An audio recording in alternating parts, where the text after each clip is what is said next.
საშინაო სკოლის გაკვეთილებს წარმოგიდგენთ კომპანია Silknet.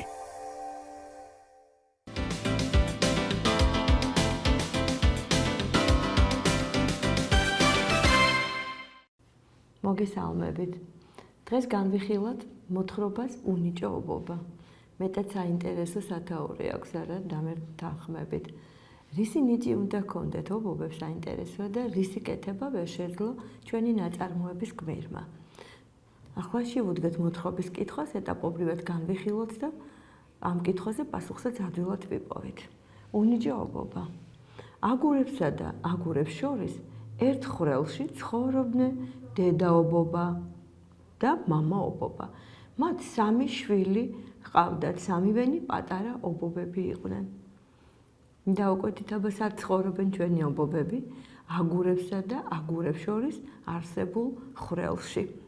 როცა პატარა ობობები წამოიზარდნენ, მშობლებმა ისინი ცნობილ ობობა ფეიქარს მიაბარეს ხელობის შესასწავლად. აბა ობობა რისი ობობა, თუ მან აბლაბუდის ქსოვა არ იცის. აქ განმარტოთ სიტყვა ფეიქარი, რომელიც ქსოვილს ნიშნავს და ადვილად მიხვდებით, რას აკეთებენ ობობები, თქვენ გინახავთ ალბათ ობობას ქსელი და რატომ მიაბარეს იგი ფეიქარ ობობას, ესე იგი ქსოვილ ობობას, ალბათ ობობას, რომელიც ობობათა შორის გამოირჩეოდა საუკეთესო აბლაბუდების ქსოვით. და რა თქმა უნდა, ობობა წარმოუდგენელია ამ ხელობის გარეშე. რატომ იცით? ობობა აბლაბუდის ქსელს ქსოვს, იმიტომ რომ იქ გააბას თავისი მსხვერპლი და შემდეგ მისი საკბილო გახდეს. ფეიქარი ობობა ძველებური სახლის ფართო სხვენში ცხოვრობდა. სხვენის მთელი კედლები, კუთხეები და ჭერი მისი და მისი შეგირდების ნახელავით იყო მოკარგული. დააკვირდით, სად ცხოვრობს ფეიქარი ობობა? ძველი სახლის სხვენში, რომელიც სავსეა, რომლის ჭერი, კედლები და კუთხეები სავსეა აბლაბუდების ქსელით და რომელიც დამზადებულია მისი და მისი შეგირდების, ანუ მოსწავლეების მიერ. ორმა პატარა ობობამ უცებ ისწავლა ქსოვა. მესამე კი უნიჭო გამოდგა, თუმცა ბევრს ეცადა, ვერ იქნა და ვერ დაეუფლა ამ ხელობას. ბოლოს მობეზდა და სხვენის დათვალიერებას შეუდგა. როგორც ამ აბზაციდან ვიგებთ, მესამე ობობამ ვერ შეძლო აბლაბუდის ქსელის ქსოვა, თუმცა ძალიან ბევრს ეცადაო, ამბობს ავტორი, ვერ დაეუფლა ამ ხელობას. რა თქმა უნდა, ინტერესი დაკარგა და დაიწყო სხვენის დათვალიერება. უცებ ბზუილი შემოესმა.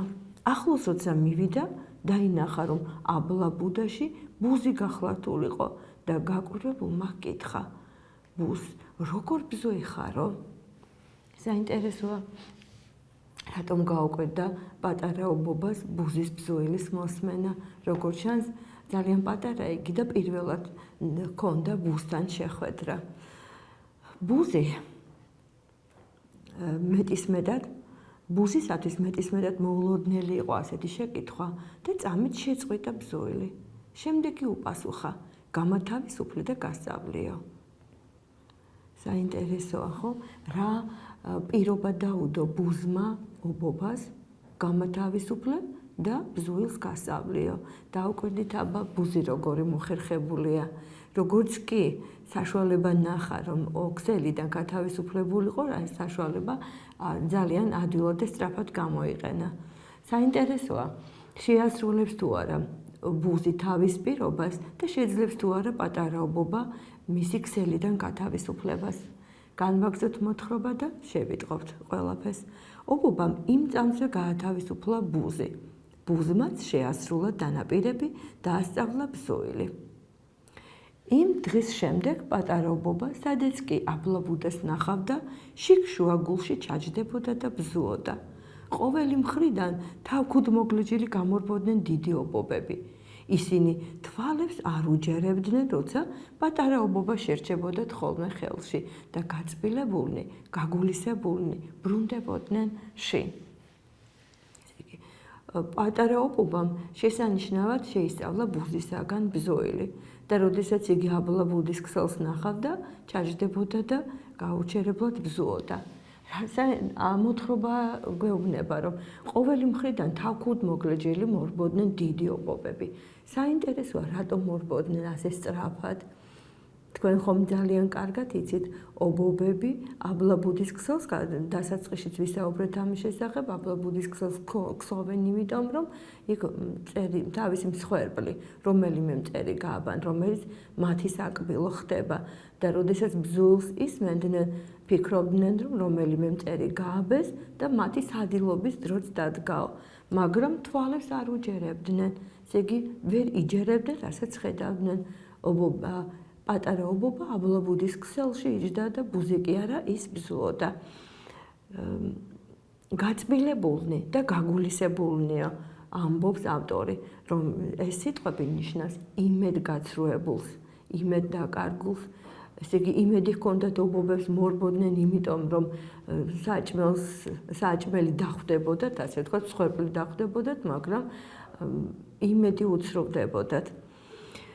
ამ ობობას სათაურს თუ გავიხსენებთ, მოთხრობის ავტორმა უნიჭო ობობა უწოდა. საინტერესოა თქვენი აზრით, ეს ობობა უნიჭოა? რა თქმა უნდა, არა. ობობა მართალია, ქსელის ქსოვა ვერ ისწავლა, მაგრამ შეისწავლა ის ხელობა, რომელიც მის წინაპრებს და საერთოდ მათ შთამომავლებს არასოდეს შეუსწავლიათ.